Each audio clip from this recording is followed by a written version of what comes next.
Hi friends, last week Mookuthi Amman part 2 படத்தோட பூஜை நடந்தது and அந்த பூஜையில நயன்தாரா, ரெஜினா கசன்ட்ரா, மீனா, குஷ்பு, டிடி இப்படின்னு நிறைய நடிகைகள் கலந்துருந்தாங்க and இந்த படத்துல அவங்க நடிக்கவும் போறாங்க அப்படின்ற மாதிரி சொல்லியிருந்தாங்க and சுந்தர்சி டைரக்ஷன்ல இந்த படம் மிக பிரம்மாண்டமான ஹை பட்ஜெட்ல உருவாக போகுது. மூக்குத்தி அம்மன் படத்தோட part 1 படம் மிகப்பெரிய இண்டஸ்ட்ரி ஹிட் அடிச்சது. ஆர்ஜே பாலாஜி டைரக்ஷன்ல and நயன்தாராவோட நடிப்புல மிகப்பெரிய ரெஸ்பான்ஸ் கிடைச்சு அந்த படத்தை செம்மையா கொண்டாடினாங்க.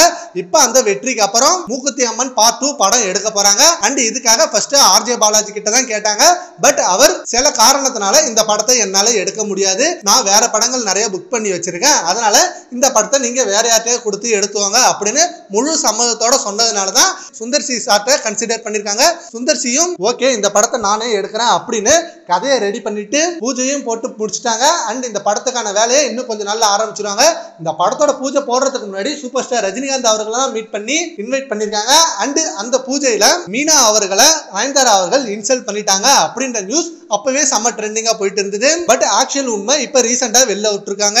அங்க நயன்தாரா அவர்கள் மீனாவை ரொம்பவே மதிச்சு தான் பேசியிருக்காங்க. மீனா அவர்களும் நயன்தாரா அவர்களும் இந்த படத்துல நடிக்க போறதுனால ரெண்டு பேருக்கும் எந்த பிரச்சனையும் இல்ல, அங்க யாரையும் இன்சல்ட் பண்ணல, ரெண்டு பேரும் ரொம்ப கேஷுவலா ஜாலியா தான் பேசிட்டு இருந்தாங்க. சோ அவங்களுக்குள்ள பிரச்சனை அப்படின்றது மிகப்பெரிய போய் யாரும் இதை நம்ப வேணாம், ஏன்னா ரெண்டு பேருமே மிகப்பெரிய நடிகைகள் இண்டஸ்ட்ரியில பொது இடத்துல எப்படி நடந்துக்கணும்னு அவங்களுக்கு தெரியும் அப்படின்னு கன்ஃபார்மா சொல்லியிருக்காங்க. ரெண்டு பேருக்கும் பிரச்சனை இல்லை அப்படின்னு. சரி, இப்ப மூக்குத்தி அம்மன் படத்தோட பார்ட் 2க்கு நீங்க எவ்வளவு வெயிட் பண்றீங்கன்றது நம்ம கான்வர்ஸ்ல கமெண்ட் பண்ணுங்க. Thank you friends.